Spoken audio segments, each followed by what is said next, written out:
Hey, what's up, everybody? My name's Elijah. I'm here with an episode of Legendless Minecraft, and today we're back on DiamondFire with another tutorial. So, last episode,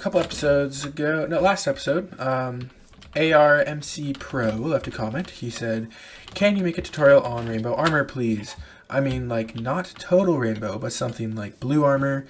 And then in parentheses goes from light blue to dark blue and the way around. So, today we're going to be going over that. Basically what he means is kind of what's on my screen right now. This armor is changing colors constantly, but only on like blue, or you could do this with red or yellow or whatever color you want. And we're going to kind of go over the system for that today. So let's get right into it. Alright, so let's get started here. So you can call this whenever you want. I'm just going to call it unjoin because that's all I need for this specific case. You can do whatever you want though. What I'm going to do is put down a repeat forever. I'm going to go ahead and get a set variable and a player action. I'm then going to go ahead and start with a set variable, and in this one it's actually just going to be an increment. This is going to be our color on a scale of 0 to 255. Because if we look here, you can actually, there is a action inside of miscellaneous actions where you can create an RGB color based on red, green, and blue. So what we're going to be doing is having a number for either red or green or blue or a mixture on a certain scale from like 0 to 255, because that's the minimum and maximum for each. What it says, it's called a channel here. So like for example, if we were doing red, it would go from a scale of 0 to 255, but then green and blue are going to be 0 in this create RGB color. So we're going to start with actually incrementing a number. So let's call this number, let's just call this, this variable, number. Very upfront about what it is standing for. And then also, you're not going to want to leave it at the default of like 1 increment. You're going to want to do like 4 or maybe 8, depending on what your speed is. You can tamper with this later, but this is basically going to control the speed at which the color is changing. So now we're actually going to need to make sure that we are constantly wrapping this number. Basically what that means, if you look here, is you can take a number and then have a lower bound and an upper bound. Basically what this means is when this number, as it increments, gets over the upper bound, it's going to go back down to the lower bound, and it's going to add however much it went over by to the lower bound, and it's going to be that new number. So we're actually going to need a scale of negative 255 and positive 255. So obviously 255 being the max, and then instead of doing 0, we're going to have negative 255, because we want it to, if we just did 0 to 255, it would basically be going from dark blue or dark whatever all the way up to the light color, and then it would go straight back to the dark. It would kind of fluctuate, if you know what I mean.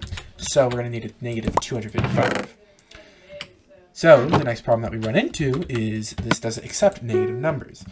So what we're going to need to do is make sure that we use absolute value. And if you don't know what absolute value is, it actually will do a little explaining here, but basically it makes negative numbers into positives. So we can use that, and we put our number in here. We can't actually use the same variable name because it needs to stay negative and then go up. If we did it one time, it would go from negative to up, and then it would still kind of go straight from light to dark, basically. So we need a new variable for this. So let's call this number 2. Very good name. Number 2. And then we can throw that in there. And then in our RGB color, we're going to actually get another variable called color. And then, oops. Wait. There we go. Okay, so color inside of this chest.